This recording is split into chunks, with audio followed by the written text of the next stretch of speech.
Makanya untuk menangis itu jangan menunggu ketika seseorang nanti celaka di hari kiamat baru menangis. Tetapi menangis itu sudah bisa kita lihat bagaimana keadaan kita hari ini. Apakah kita dimudahkan oleh Allah untuk salat 5 waktu? Apakah kita dimudahkan oleh Allah untuk menuntut ilmu? Apakah dimudahkan oleh Allah untuk membaca Quran? Apakah hati kita merasa senang, gembira, tenang berada di majelis ilmu atau ingin cepat-cepat keluar? Apakah kita merasa tersentuh dengan ayat-ayat Al-Quran atau justru merasa tersinggung? Gerah mendengar Al-Quran itu, mendengar hadis itu gerah. Ketika diingatkan kematian, ada juga yang mengatakan kematian lagi, kematian lagi, kematian lagi. Gak mau diingatkan dengan kematian.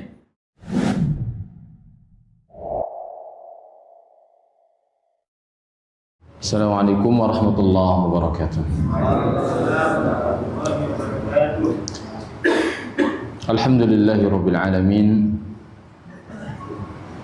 wal 'aqibatu lil muttaqin, wala 'udwana illa 'alal zalimin. Wa asyhadu an la ilaha illallah wahdahu la syarika lah. Wa asyhadu anna Muhammadan 'abduhu wa rasuluhu sallallahu alaihi wa ala alihi wa sahbihi wa man sara ala nahjihi wa tabi'a sunnatahu ila yaumiddin. Allahumma 'allimna ma yanfa'una wanfa'na bima 'allamtana wa zidna 'ilman ya rabbal alamin. Allahumma inna nas'aluka 'ilman nafi'a wa na'udzu bika min 'ilmin la yanfa'. Allahumma aslih lana sya'nana kullahu wa la takilna ila anfusina tarfata 'ain. Allahumma ihdina wa yassiril huda lana. Allahumma ansurna wansuril muslimina fi kulli makan wahfadhna wahfadh sa'ira biladil muslimin. Segala puja dan puji milik Allah Rabbul Alamin. Salawat serta salam semoga terlimpah curahkan kepada Nabi kita Muhammadin sallallahu alaihi wasallam, kepada keluarga beliau, kepada para sahabat beliau dan seluruh umat yang mengikuti derap langkah beliau sampai hari kiamat. Kita memohon kepada Allah ilmu yang bermanfaat, dan kita berlindung kepadanya dari ilmu yang tidak bermanfaat. Kita memohon kepada Allah agar Allah memperbaiki seluruh urusan kita dan tidak menyerahkan kita kepada diri kita walaupun sekejap mata. Kita memohon kepada Allah agar Allah memberikan kita hidayah dan memudahkan hidayah tersebut untuk kita. Semoga Allah menolong kita dan menolong seluruh kaum muslimin dimanapun mereka berada, menjaga kita dan menjaga seluruh negeri kaum muslimin. Amin Allahumma amin. Allah berfirman, ya ayyuhalladzina amanu ittaqullaha haqqa tuqatih wa la tamutunna illa wa antum muslimun. Wahai orang-orang yang beriman, bertakwalah kepada Allah dengan sebenar-benar takwa dan janganlah kalian mati kecuali dalam keadaan Islam. Allah juga berfirman, ya ayyuhalladzina amanu ittaqullaha wa qulu qawlan sadida. Wahai orang-orang yang beriman, bertakwalah kepada Allah dan ucapkanlah ucapan yang benar. Yuslih lakum a'malakum wa yaghfir lakum dzunubakum. Dengan begitu Allah akan memperbaiki amalan kalian dan Allah akan ampuni dosa-dosa kalian. Wa may yuti'illaha wa rasulahu faqad faza fawzan 'azima. Dan siapa saja yang mentaati Allah dan Rasulnya, maka dia telah beruntung dengan keberuntungan yang sangat besar. Amma ba'd. Hadirin yang dimuliakan oleh Allah Azza wa Jalla, mari kita persiapkan yang paling utama adalah hati kita, karena wadah ilmu adalah hati. Karena ketika malaikat Jibril alaihi salam dikatakan oleh Allah Subhanahu wa taala ketika membawa Al-Qur'an, nazala bihi ruhul amin ala qalbika litakuna minal mundirin. Bahwa Jibril datang membawa Al-Qur'an dan dia adalah ruh yang terpercaya, dan dia datang membawa Al-Quran kepada hati Rasulullah sallallahu alaihi wasallam. Jadi wahyu, ilmu yang disampaikan kepada beliau sallallahu alaihi wasallam bukan ilmu yang hanya sampai kepada telinga, tetapi jauh melampaui telinga sampai kepada hati, dan itulah hakikat daripada ilmu yang bermanfaat. Oleh sebab itu, jika kita pada kesempatan malam hari ini hanya bermodal telinga saja, maka khawatir ilmu yang kita dengar adalah ilmu yang pada akhirnya ilmu tidak memberikan manfaat kepada kita. Bahkan ilmu tersebut bisa jadi menjadi hujjah atas kita, bukan hujjah untuk kita nanti di hadapan Allah Tabaraka wa Ta'ala. Dan insyaallah ta'ala kita akan meneruskan pembahasan kita, yaitu kita mulai masuk kepada surah Al-Mutaffifin. Surah Al-Mutaffifin. Nah, yaitu surah yang ke-83 dengan jumlah ayat 36 ayat. A'udzu billahi minasy syaithanir rajim. A'udzu billahi minasy syaithanir rajim. Bismillahirrahmanirrahim.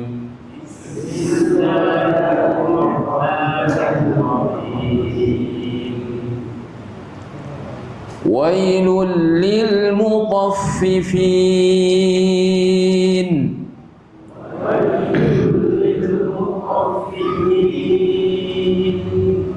Alladzina idza iktalu 'alan nasi yastawfun. Alladzina idza iktalu 'alan nasi yastawfun. Wa idza kaluhum aw wazanuhum yukhsirun.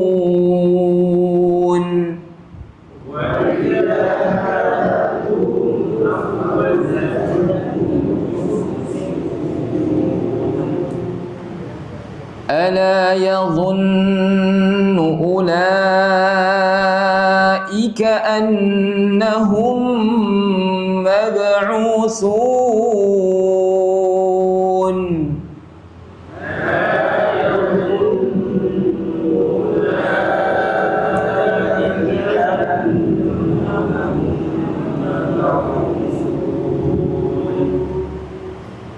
ليوم عظيم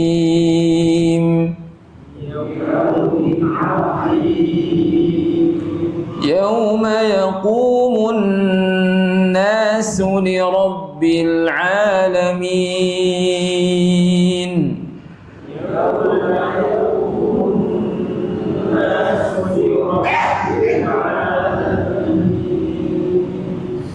Baik, kita coba untuk sampaikan 6 ayat terlebih dahulu. Nah, Allah Subhanahu wa ta'ala berfirman dalam surah Al-Mutaffifin, yang artinya Al-Mutaffifin adalah orang-orang yang curang.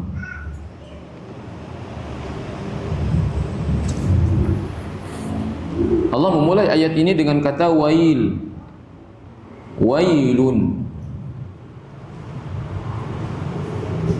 Dan jarang sebetulnya kita mendapatkan surah Al-Quran dibuka dengan kata wail, kecuali dalam beberapa tempat saja, yaitu surah Al-Humazah yang berbunyi wailul likulli humazatil lumazah, atau surah yang lain tetapi kata yang bersinonim dengan kata ini. Apa itu?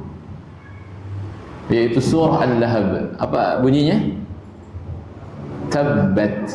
Tabbat itu apa? Wail, halakat. Nah, sama-sama dibuka dengan ancaman. Dibuka dengan ancaman. Dan wail itu, ya, para ulama banyak menafsirkan tentang wail.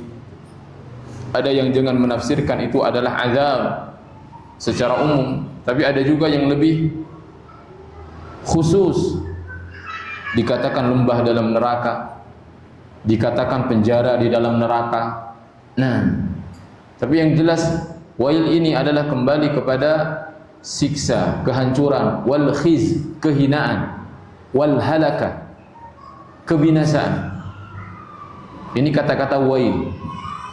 Siapa yang mendapatkan ancaman ini, bahkan dengan kata-kata wail secara khusus.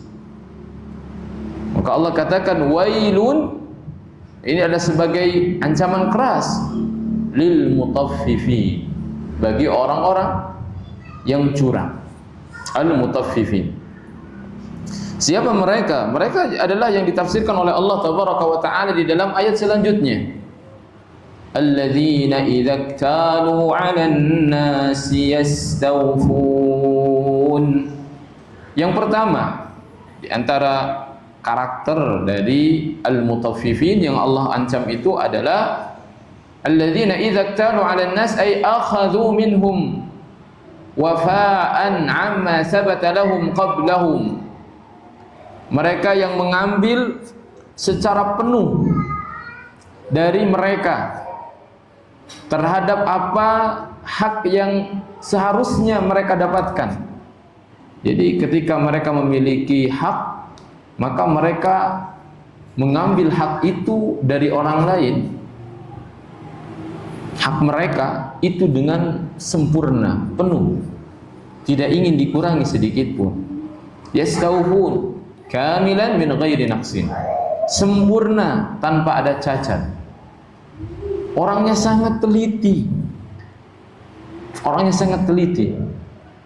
Dia jual beli, ada kembalian 100 rupiah, dia tungguin. Meski harus mungkin menunggu setengah jam karena nggak ada kembalian, dia tungguin. Ya. Timbangannya kurang, serasa kurang, padahal sudah pas, dia kurang puas. Harus diulang lagi mungkin. Jika misalkan dia membeli sesuatu, ini saya gambarkan betapa orang ini begitu sangat antusias untuk mendapatkan haknya secara penuh. Mungkin ada dia beli sesuatu ya pakai kantong kresek atau kertas, mungkin dia tidak mau ditimbang langsung dengan kertasnya, dengan kantong kreseknya. Ya harus bersih. Ya.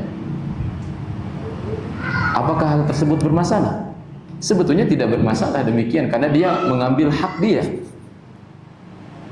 Ya, tetapi yang menjadi masalah itu berkebalikan, sangat kontras ketika dia memberikan hak orang lain.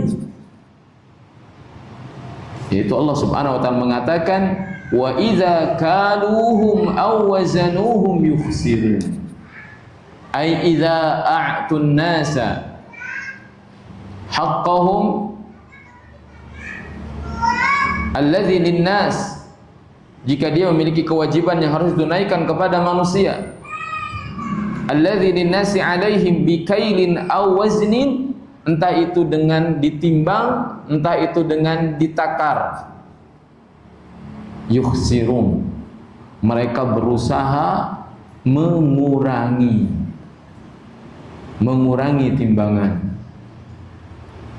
Ya, yanqusunahum dzalik imma bimikyalin wa mizanin naqisin, entah yang di liter, ya, entah yang di kilo.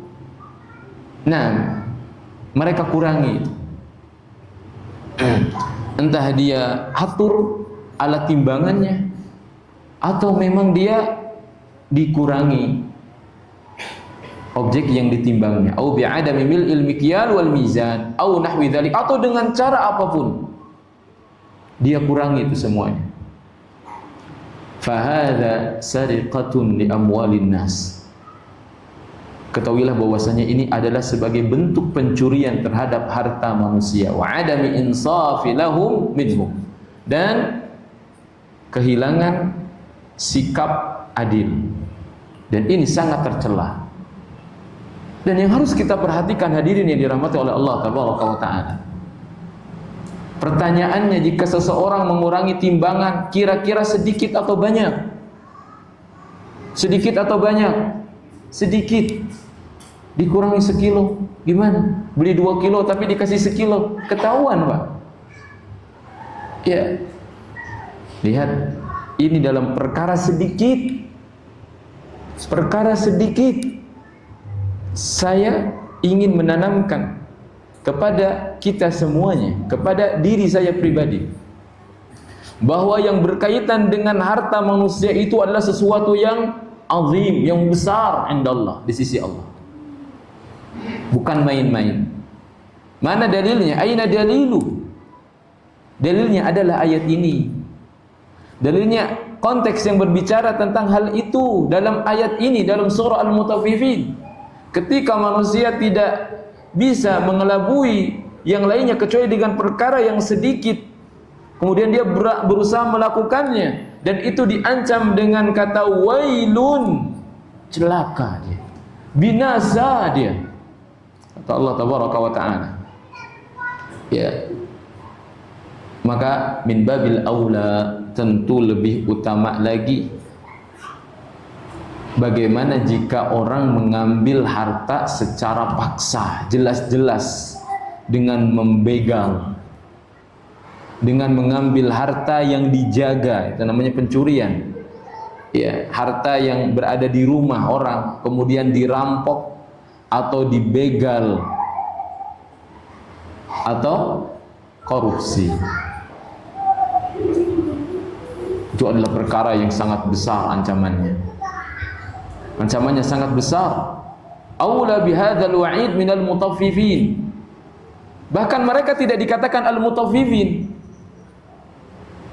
Ya. Karena al-mutaffifin ini orang yang curang itu dalam hal-hal yang kecil. Berarti menunjukkan bahwasanya dosa para pencuri, para koruptor, para begal, perampok, perompak, semuanya adalah mereka orang-orang yang durhaka dengan kedurhakaan yang besar di sisi Allah Azza wa Jalla. Ya, jika orang-orang yang mengambil dengan sedikit saja diancam oleh Allah Subhanahu wa taala, maka bagaimana dengan orang yang mengambil secara bahkan terang-terangan, secara paksa. Ini yang pertama. Nah, yang kedua tadi pelajarannya, bahwa ini menunjukkan bahwa hak seseorang berkaitan dengan harta ini adalah merupakan sesuatu yang harus dijaga, memiliki nilai yang besar di sisi Allah Azza wa Jalla. Oleh karena itu, ketika seseorang mengatakan la ilaha illallah, menjadi seorang muslim, yang dikatakan oleh syariat apa? Haram terhadap darahnya, haram hartanya, haram kehormatannya. Nah, ini kembali kepada kaidah besar bahwasanya ketika seseorang menjadi muslim, maka haram dia ditumpahkan darahnya, haram diambil hartanya bukan dengan cara yang benar. Demikian juga haram untuk dinodai kehormatannya. Dan ini bukan hanya tentang pencurian saja, bukan hanya tentang perampokan saja, bukan hanya tentang korupsi, tetapi mengambil harta orang lain dengan cara batil, dengan cara riba, dengan cara gharar, dengan cara maisir, perjudian, itu jelas dosanya lebih besar dibandingkan al-mutaffifin. Nah, jadi ketika berbicara tentang haramnya harta seorang muslim, maka kita berbicara tentang haramnya praktek riba, haramnya praktek judi al-maisir, haramnya gharar, haramnya bentuk ketidakjelasan al-jahalah, termasuk dalam bab jual beli, dalam bab transaksi. Ya, oleh sebab itu wajib hukumnya bagi seseorang yang masuk ke dalam ranah jual beli untuk belajar tentang bagaimana jual beli sesuai dengan syariat. Hukumnya adalah fardu ain, tidak bisa diwakilkan. Tidak bisa diwakilkan. Fardu ain mempelajari. Makanya kata Ali radhiyallahu taala, jika seseorang dia berjual beli dan dia tidak belajar tentang ilmu agama, maka kata beliau pasti terjatuh ke dalam riba, pasti terjatuh ke dalam riba. atau yang semisal dengan riba, yaitu bentuk zalim kepada orang lain, yaitu bentuk mencurangi orang lain, ya. Dan hari ini subhanallah, ya, manusia tidak memikirkan lagi mengambil harta dengan cara yang halal atau dengan cara yang haram, sehingga setiap cara digunakan, sehingga muncul bentuk-bentuk jual beli transaksi sekarang yang harus mungkin tidak dikenal di zaman Nabi Shallallahu Alaihi Wasallam, ya. Dan itu kita membutuhkan ketakwaan dan tentu saja membutuhkan ilmu, ya. Kalau tidak ingin belajar bagi seorang pembisnis, maka minimal dia memiliki partner, ya, seorang yang berilmu, seorang yang kalau ada masalah ingin menentukan sesuatu dalam bisnisnya, maka dia bermusyawarah dulu, dia tanya dulu, ya. Itu ini khususnya adalah apa yang kita saksikan hari ini. Kemudian hadirin yang dirahmati oleh Allah Tabaraka wa Ta'ala, ternyata yang ketiga, berbicara tentang surah Al-Mutaffifin, kita berbicara tentang wajibnya seseorang untuk berlaku adil. Berlaku adil. Jadi kalau kita catat poin-poinnya, yang pertama itu adalah aulawiyah. Jadi kalau yang sedikit saja diancam oleh Allah, apalagi praktek-praktek yang lebih besar dari itu. Ya, tadi perampokan, pencurian, korupsi dan lain-lain. Nah, kemudian yang kedua tentang larangan praktek-praktek yang itu masuk ke dalam praktek menzalimi dan mengambil harta manusia dengan cara yang batil.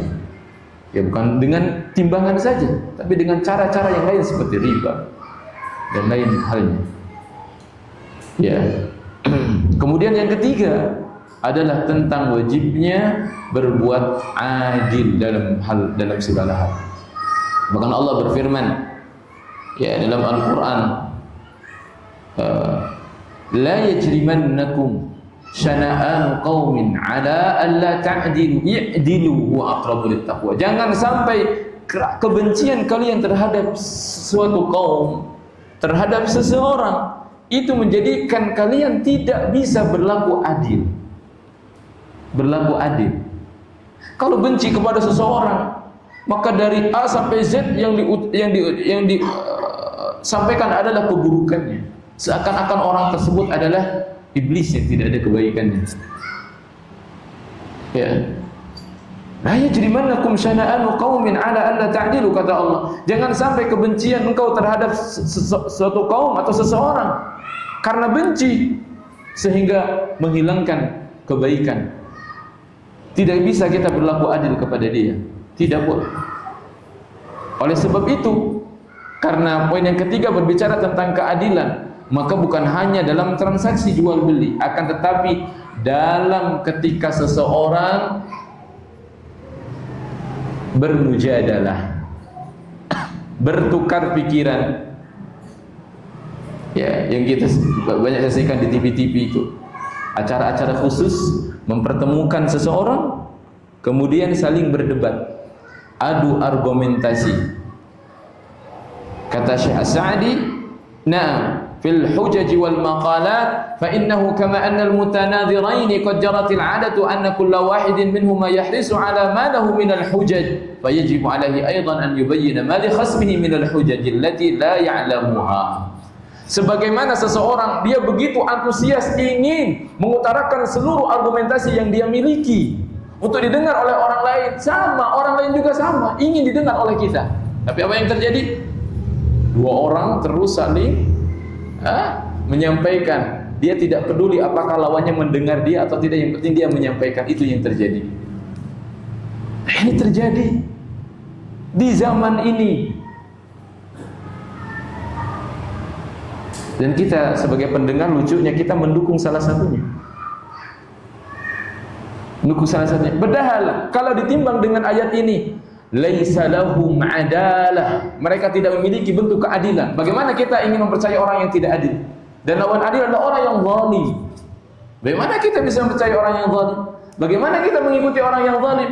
Padahal dia sendiri Ketika berbicara begitu antusias, ingin didengar setiap poinnya, tidak boleh ada yang terlewat. Tetapi ketika giliran orang lain berbicara, dia tidak mau mendengarkannya.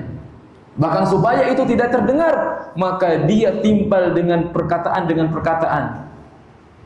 Ya, dan ini mirip ketika orang-orang kafir mengatakan, la tasma'u li hadzal qur'ani walghaw fihi la'allakum taghlibun. Jangan dengar Al-Qur'an. Kalau Al-Qur'an dibacakan, ayo kita ribut. Biar apa? Biar kita menang.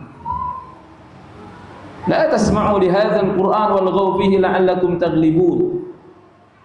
Ya terserah. Tapi Allah Subhanahu wa taala adalah yang menentukan. Falanudhiqannahum azaban syadida. Ya, kami akan berikan siksa kepada mereka dengan siksa yang pedih. Kenapa? Ini adalah sebagai bentuk kezaliman. Ketika kita ingin berbicara, ketika ingin mengadu argumentasi, maka yang pertama yang perlu diperhatikan, ya sebelum keadilan itu sendiri adalah sidqun niyyah, kejujuran niat kita mencari kebenaran. Makanya kata beliau, kata Syekh As-Sa'di rahimahullah, wa an yanzura fi adillati khasmihi kama yanzura fi adillatihi huwa. Sebagaimana dia begitu sangat teliti dengan hujah-hujah yang dia miliki, maka dia juga harus memiliki ketelitian pada hujah-hujah yang disampaikan oleh orang lain, pada argumen yang disampaikan oleh orang lain, karena yang dia cari adalah kebenaran. Dan seorang mencari kebenaran sumbernya adalah kejujuran, sidqun niyyah, ya lurusnya niat yang dia miliki. Wa fi hadzal mawdi' yu'rafu insaful insan min ta'assubihi wa ihtisabihi. Dengan cara seperti ini kita akan mampu menilai, ya, tentang keadilan seseorang, tentang kejujuran seseorang, atau dia itu hanya sosok yang fanatik buta. Para ulama berbicara tentang hal ini, ya. Wa tawadhu'ihi min kibrihi, dan kita akan mengetahui bagaimana sikap dia, apakah orang ini tawadhu atau dia adalah orang yang sombong. Dan orang yang sombong tidak memiliki tempat dalam agama ini. Dia adalah orang yang tercela. Bahkan tidak akan masuk surga orang yang dalam hatinya fihi misqal minal kibr, ada sebesar semut yang kecil dalam hatinya berupa kesombongan. Wa aqlihi min safahihi, dengan demikian juga kita akan tahu orang ini adalah orang yang cerdas atau orang yang bodoh sebetulnya. Ya. Nas'alullah at-taufiq li kulli khair. Dan ini semuanya hanya akan didapat dengan taufik dan pertolongan Allah Azza wa Jalla. Ya. Summa tawa'ada ta'ala al-mutaffifin, kemudian Allah mengancam al-mutaffifin wa ta'ajjaba min halihim, dan Allah heran dengan keadaan mereka. Wa iqamatihim ala man hum alaih, dan bagaimana sikap mereka terhadap orang yang seharusnya ditunaikan hak mereka secara penuh, padahal mereka menginginkan hak mereka ditunaikan secara sempurna. Faqal, maka Allah mengatakan, ala yadhunnu ulaik, tidakkah mereka mengetahui dengan benar-benar pengetahuan yang mendalam, ilmu yang mendalam, annahum mab'utsun, bahwa mereka kelak akan dibangkitkan oleh Allah Azza wa Jalla. Dan beginilah, ketika sesuatu itu sudah sulit untuk diputuskan di dunia, maka yang menjadi penentu atau yang menjadi nasihat adalah hari akhir. Hari akhir. Ketika orang yang curang, kecurangannya sedikit sulit untuk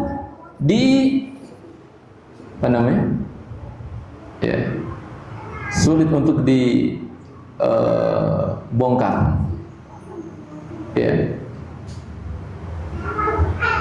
Karena begitu, ya sulit, orang hanya mengurangi timbangan, kemudian mana buktinya, gitu ya, sulit untuk dibawa kepada persidangan dunia. Namun Allah lah yang memiliki persidangan hakiki. Oleh sebab itu, untuk mengingatkan orang-orang yang seperti ini, ketika persidangan dunia dia tidak takut, Toh mungkin dia tidak akan ketahuan. Silakan saja buktikan, mungkin kalau ada bukti. Maka tidak ada jalan lagi selain menyeret dia kepada persidangan akhirat. Ala yadhunnu ulaika annahum mab'utsun. Bahwasanya mereka al-mutaffifin itu akan dibangkitkan. Akan dibangkitkan. Dan ini memberi pelajaran yang keempat kepada kita. Semua keruksakan, kekacauan, penyimpangan dan ketiadatakutan seseorang kepada Allah yang menjadi parameternya adalah seberapa besar dia yakin tentang akhirat, hari kebangkitan. Oleh sebab itu ketika kita berbicara tentang para nabi, para rasul, apa yang Allah katakan dalam Al-Quran, inna akhlasnahum bi khalisatin dzikraddar. Kami memberikan kekhususan, memurnikan mereka dengan suatu kekhususan. Apa kekhususan yang diberikan oleh Allah dalam kepada para nabi, para rasul? Dzikraddar. Mereka diberikan kekhususan oleh Allah banyak mengingat hari akhir, banyak mengingat hari kiamat.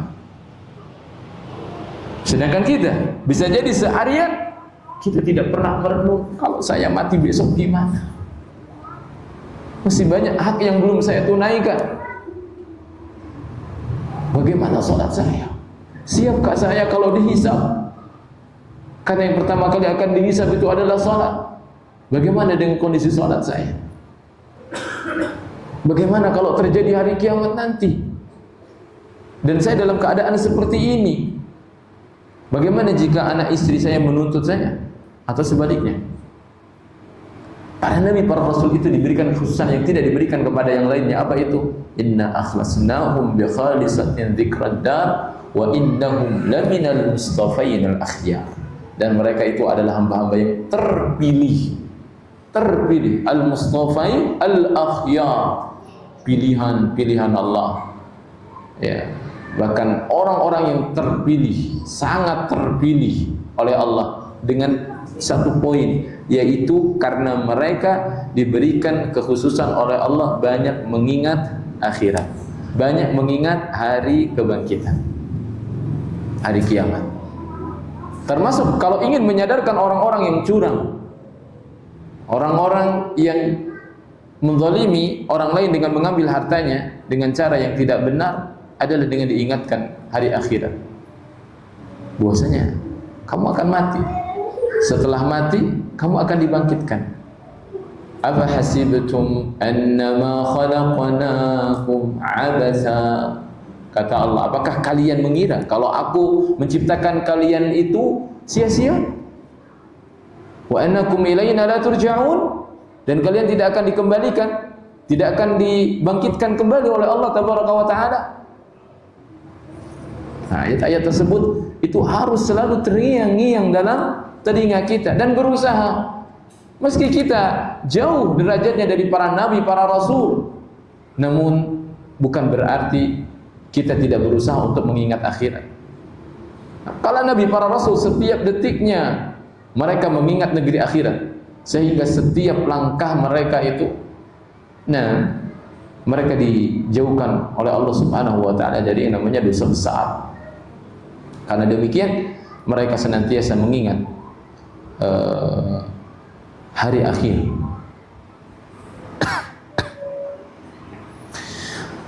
Apa itu hari kebangkitan? Nah, summa innakum ba'da dzalika lamayitun. Kemudian sesungguhnya kalian setelah itu akan menjadi mayat, akan mati. Summa innakum yaumal qiyamati tub'atsun. Dan nanti kalian di hari kiamat akan dibangkitkan oleh Allah Azza wa Jalla. Apa itu? Dan kapan itu? Liyaumin azim. Liyaumin azim. Suatu yang besar hari kiamat itu. Hari kiamat itu suatu yang besar, hadirin. Oleh sebab itu hendaknya diperbanyak kajian-kajian tentang mengingat hari akhir. Sebagaimana para nabi, para rasul diberikan kekhususan untuk mengingat hari akhir. Dan kebanyakan manusia bukan mereka tidak percaya tentang kematian. Wallahi tidak ada seorang pun yang mengingkari kematian, tidak ada. Demi Allah tidak ada. Hatta orang kafir mereka yakin akan mati. Akan tetapi bukan itu. Bukan tentang seseorang apakah dia yakin kematian atau tidak, tetapi seberapa banyak orang yang mengetahui hal-hal yang akan terjadi setelah kematian itu. Jadi yang dimaksud Allah menekankan kepada seseorang summa innakum ba'da dzalika lamayyitun, itu adalah ayat setelahnya summa innakum yaumal qiyamati tub'atsun. Adalah apa yang akan terjadi setelah kematian. Itu yang harus sering kita ingat. Dan ketika seseorang berbuat dosa lantas dia mengingat hari akhir, maka ya itu merupakan pendorong terbesar dia untuk bertaubat kepada Allah Azza wa Jalla. Jadi kalau seseorang sulit untuk bertaubat, kenapa saya sulit untuk bertaubat? Boleh jadi orang tersebut ya belum mendengar tentang ilmu yang menceritakan apa saja yang akan terjadi setelah kematian. Dimulai kapan? Dimulai ketika seseorang mati dan masuk ke dalam liang kubur. Dan itu diceritakan oleh Rasulullah sallallahu alaihi wasallam. Diceritakan oleh Rasulullah sallallahu alaihi wasallam. Bagaimana ketika seseorang sedang meregang nyawanya, diceritakan oleh Rasulullah. Antara orang yang beriman dengan orang yang kafir, diceritakan oleh Rasulullah sallallahu alaihi wasallam.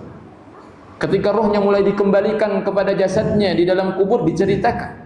Ketika dia ditanya oleh malaikat munkar dan nakir, itu diceritakan.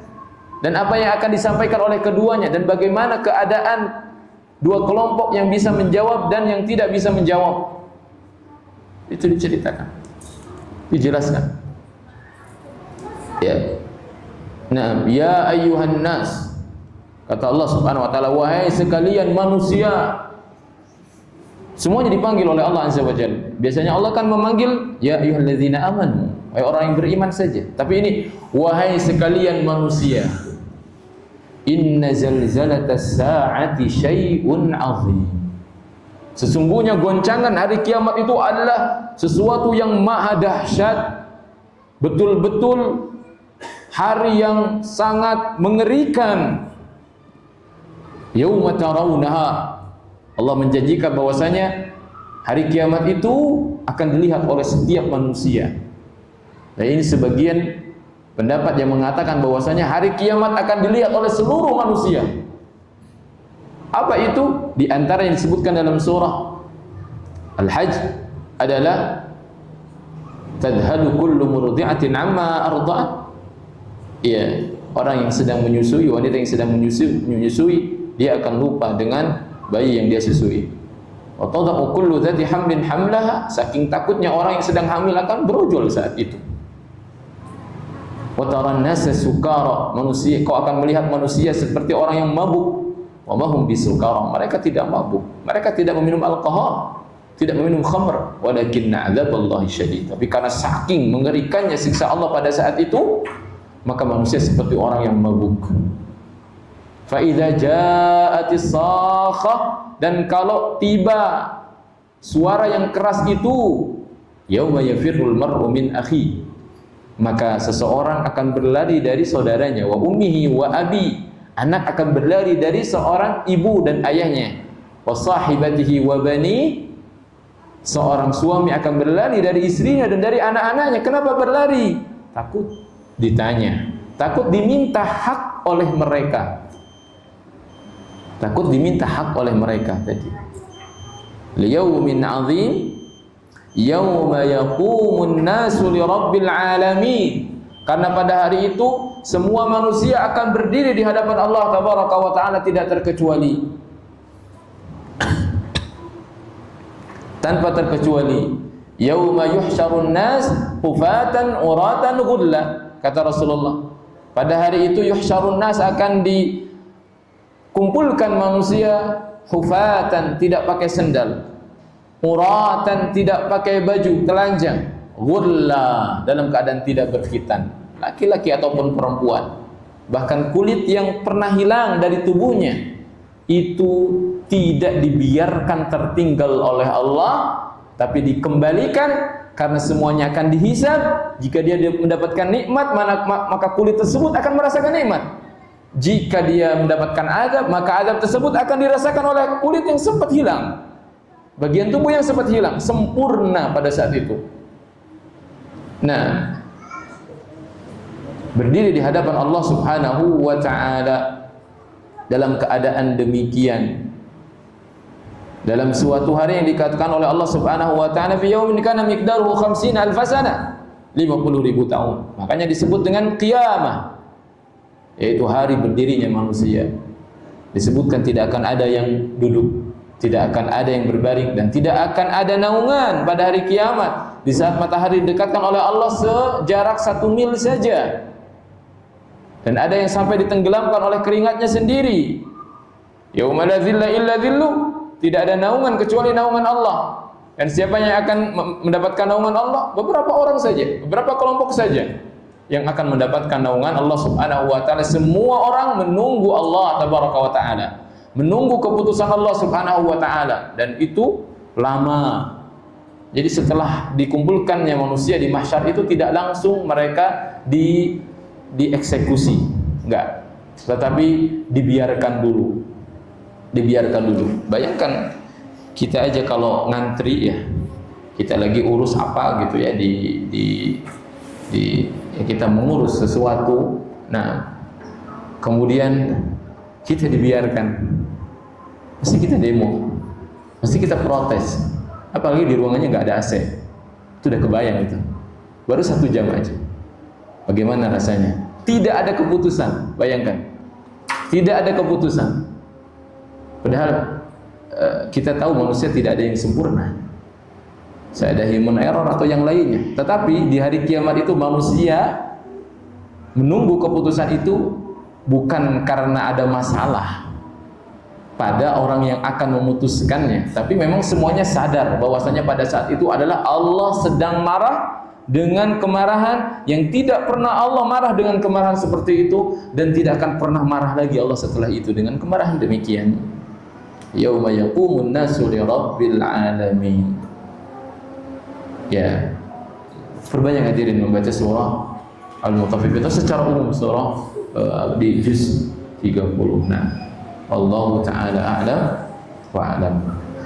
Ya, demikian kajian kita pada malam hari ini. Ya, azan dulu. Dilanjut lagi nggak Pak? Lanjut lagi. Baik.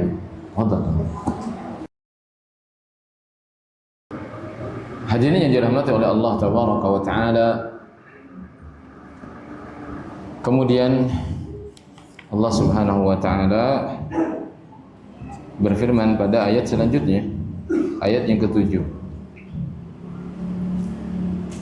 Ya. Kalla inna kitabal fujjari lafi sijjin. Kalimat kalla, kata-kata kalla itu terkadang maknanya 2. Salah satu dari 2 makna, yaitu kalla sebagai bentuk pengingkaran pada praktek atau perbuatan yang sebelumnya diceritakan, atau kalla itu untuk menunjukkan bahwa sesuatu itu benar, untuk mengingkari atau untuk menunjukkan bahwasanya itu adalah benar. Kalau kita melihat di sini, konteks di sini, Allah Subhanahu wa ta'ala mengingkari, mengancam orang-orang yang melakukan praktik kezaliman, tidak adil, kecurangan. Maka Allah Subhanahu wa ta'ala mengatakan kalla, berarti mananya adalah jangan sekali-kali kalian curang. Kalla inna kitabal fujjari lafi sijjin. Iya, karena catatan orang-orang yang fujar, orang-orang yang durhaka itu akan diletakkan di sijjin. Menunjukkan kita harus sering-sering mengevaluasi. Kita takut bahwasanya catatan amalan kita itu ternyata diletakkan di mana? Di sijjin. Iya, sebagaimana dikatakan oleh para ulama bahwasanya sijjin Ya, itu adalah sebuah kitab atau batu hitam yang terletak di lapisan bumi yang ketujuh, yang paling bawah, dan hanya Allah yang mengetahui hakikatnya. Iya. Jadi orang yang melakukan kemaksiatan, kefajiran, kekufuran, mereka telah ditulis, bahkan nama-namanya telah ditulis. Maksud kita orang-orang yang durhaka itu adalah termasuk nama-nama mereka telah ditulis, telah dicatat.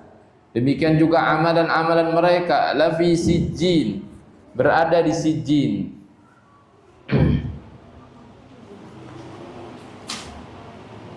Dan pendapat lain mengatakan bahwasanya inna kitabal fujjari lafi sijjin, maksud kitab itu adalah kesudahan mereka. Akhir dari perjalanan orang-orang yang durhaka, mereka berada di sijjin. Apa itu sijjin? Tempat yang sempit.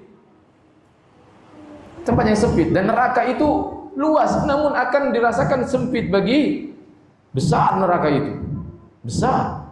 Bahkan matahari itu nanti dimasukkan ke dalam api neraka. Ya. Tapi Allah mengatakan dalam Al-Qur'an, "Idza ra'atuhum min makanin ba'idin sami'u laha taghayyudan wa zafira." Ketika neraka itu melihat para penghuninya dari kejauhan, masih jauh, masih belum sampai, tapi neraka itu mengeluarkan suara-suara taghayyudan wa zafira. Suara-suara yang menunjukkan bahwasanya mereka itu seperti makhluk yang lapar, yang siap melahap para penghuni neraka tersebut. Wa idza ulqu minha makanan dayyiqa. Lihat ayatnya. Dan kalau penduduk neraka itu dilemparkan ke dalam neraka, makanan dayyiqa, pada tempat yang sempit, da'u hunalika subura, maka orang-orang tersebut akan mengatakan celaka, celaka. Ya, akan teriak celaka. La tad'u al-yawma subura wahida. Tidak cukup kamu mengatakan hari ini celaka satu kali. Wad'u suburan katsiran, tapi katakanlah celaka, celaka, celaka, dan celaka. Ya, tempat yang sempit. Ya, karena as-sijnu, ada as-sijin, sijin itu penjara, ya. Sijin diambil dari kata as-sijnu yang artinya ad-dayyiq atau ad-diq, yaitu kesempitan, penjara yang sempit. Nah, ya, tayyib.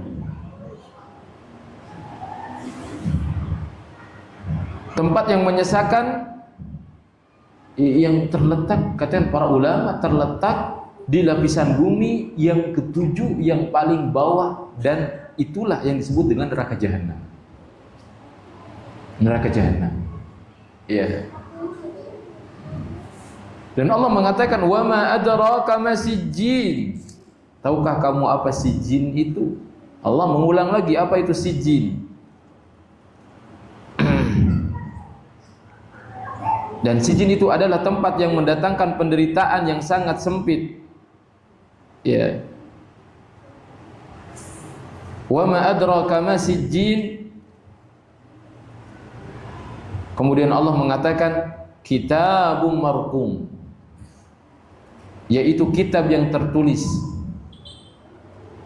yaitu kitab yang seakan-akan telah dipahat oleh Allah Subhanahu wa taala dan sudah tidak akan lagi dirubah oleh Allah Azza wa Jalla. Nah, ya. Dan kitabun marqum itu, kalau kita maknai bahwasanya tadi sijin itu adalah tempat yang sempit, tempat yang sempit, neraka jahanam yang berada di dasar lapisan bumi ketujuh, maka berarti kitabun marqum itu bukan jawaban daripada wa ma adraka ma sijjin, tapi wa ma kitabun marqum itu adalah jawaban daripada menjelaskan tentang kitab al-fujjar, yaitu catatan orang-orang yang durhaka. Dan begitulah terkadang usul Al-Quran. Ya, dan kita kalau ingin memahami Al-Quran, ya memang kita harus membaca tafsir dan penjelasan para ulama dan mengkaji uslub-uslub gaya bahasa yang sering kali digunakan oleh Al-Quran. Ya. Nah, jadi Kitabun Marqum adalah kitab yang sudah seakan-akan telah dipahat oleh Allah, tidak akan ada perubahan, yaitu berbicara tentang Kitab al-Fujjar tadi, catatan orang-orang yang durhaka. Di mana catatan tersebut diletakkan di mana? Fi sijjin tadi. Termasuk orang-orang dan nama-nama yang tercatat dalam catatan tersebut, mereka akan kembali kepada sijjin, yaitu tempat yang sempit tadi, yaitu neraka jahanam. Nah, karena demikian hadirin yang dirahmati oleh Allah Tabaraka wa Ta'ala, ketika Allah menciptakan alam semesta ini, Allah juga telah mencatat, ya, Allah telah mencatat lebih dulu siapa yang akan masuk surga dan siapa yang akan masuk neraka, siapa yang akan menghuni surga dan siapa yang akan menghuni neraka, dan itu tidak akan pernah berubah. Telah final. Nama kita itu telah terpampang jelas dan tidak mungkin bisa dirubah apakah kita itu adalah penghuni surga atau penghuni neraka. Ya, dan ini harus difahami dengan benar. Bukan justru malah menjadikan kita ya sudahlah putus asa. Kalau begitu, kalau memang ini sudah final, tidak bisa dirubah lagi, percuma saya jadi orang baik, pada akhirnya saya nanti masuk neraka. Gitu. Nah, jangan kalah sama pemain bola. Sampai kiamat pun nggak ada dua pemenang, Pak. Di Piala Dunia nggak ada, pasti satu. Itu pasti. Tapi kenapa mereka belum untuk jadi pemenang? Mereka begitu sangat yakin nggak mungkin semua klub menjadi juaranya. Tapi mereka tetap bertanding, tetap latihan. Kenapa? Karena semuanya itu adalah menjadi indikator. Sebagaimana Rasulullah mengatakan, "I'malu wa kullun muyassarun lima khuliqa lahu." Amalan kita, perjalanan kita hari ini dia itu sebagai indikator. Ya. Makanya untuk menangis itu jangan menunggu ketika seseorang nanti celaka di hari kiamat baru menangis. Tetapi menangis itu sudah bisa kita lihat. Bagaimana keadaan kita hari ini? Apakah kita dimudahkan oleh Allah untuk salat 5 waktu? Apakah kita dimudahkan oleh Allah untuk menuntut ilmu? Apakah dimudahkan oleh Allah untuk membaca Quran? Apakah hati kita merasa senang, gembira, tenang berada di majelis ilmu atau ingin cepat-cepat keluar? Apakah kita merasa tersentuh dengan ayat-ayat Al-Quran atau justru merasa tersinggung? Gerah mendengar Al-Quran itu, mendengar hadis itu gerah. Ketika diingatkan kematian, ada juga yang mengatakan kematian lagi, kematian lagi, kematian lagi. Gak mau diingatkan dengan kematian. Itu menjadi indikator semuanya. Ya. Demikian hadirin yang dirahmati oleh Allah Azza wa Jalla. Nah, jadi kalla inna kitabal fujjari la fi sijjin wa ma adraka ma sijjin kitabun marqum. Sekali lagi Allah tadi mengatakan bahwasanya catatan orang-orang yang durhaka itu berada di sijjin, tempat yang sempit, di bawah lapisan bumi yang ketujuh. Itulah neraka jahanam. Kemudian wa ma adraka ma sijjin. Ya, tahukah engkau apa itu sijjin? Kemudian Allah kembali lagi mengatakan kitabun marqum, bahwa catatan tadi yang dilakukan di sijjin itu sudah di stempel oleh Allah Subhanahu wa taala. Ya, tidak bisa dirubah lagi, tidak bisa dirubah lagi. Nah, makanya harus takut khawatir diri ini ketika kita susah sekali untuk menjadi orang baik. Itu ada indikasi bahwasanya memang orang tersebut calon ahli neraka. Karena Fir'aun ketika ditetapkan oleh Allah sudah menjadi penghuni neraka. Bahkan nabi terbaik yang Allah kirim pada saat itu Nabi Musa yang menjadi nabi ulul azmi minar rusul. yang membawa mukjizat yang sangat dahsyat pun tidak bisa meluluhkan, melembutkan hati Fir'aun. Tidak bisa. Ya. Bahkan Fir'aun karena namanya sudah terpampang di Sijjin. Ketika lautan terbelah dan itu jelas dipukul oleh Musa. Itu kalau orang mikir, itu berarti orang tersebut adalah orang yang ditolong oleh Tuhannya. Tapi apa yang Fir'aun katakan? Tuh, lihat laut pun terbelah agar kita bisa menangkap Musa. Dan itu adalah kerjaan syaitan. Kerjaan syaitan. Wa zayyana a'malahum. Ya, Allah memperindah semua perbuatan manusia padahal itu adalah menyimpang. Dan kuncinya apa hadirin? Kuncinya kita banyak berdoa, memohon taufik kepada Allah Subhanahu wa taala dan tidak bergantung kecuali kepada Allah Azza wa Jalla. Bahkan kita tidak boleh bergantung kepada ustaz fulan, kiai fulan. Oh, kalau yang menyampaikan ustaz ini hati saya kok begini. Ya, tapi kalau yang menyampaikan ustaz fulan mah saya enggak hadir di kajiannya. Ya. Sehingga seakan-akan menggantungkan hidayah ini kepada si fulan. Sedangkan fulan-fulan ini walaupun mereka adalah zahirnya orang soleh, tetap mereka masih hidup. Dan orang masih hidup tidak aman dari fitnah, betul tidak? Bagaimana kalau orang ternyata yang menjadi favorit kita, yang menjadi yang selama ini kita ikuti, kemudian pada akhirnya dengan takdir Allah dia kemudian dicabut hidayahnya, apakah kita akan tetap berada dalam hidayah tersebut atau kita merasa kecewa? Demikian hadirin. Ya, kita harus senantiasa bergantung kepada Allah Tabaraka wa taala. Iyyaka na'budu wa iyyaka nasta'in, isti'anah kepada Allah. Kita memohon taufik kepada Allah. Ya, memohon pertolongan agar diberikan hidayah dan dimudahkan hidayah tersebut untuk kita semuanya. Baiklah, demikian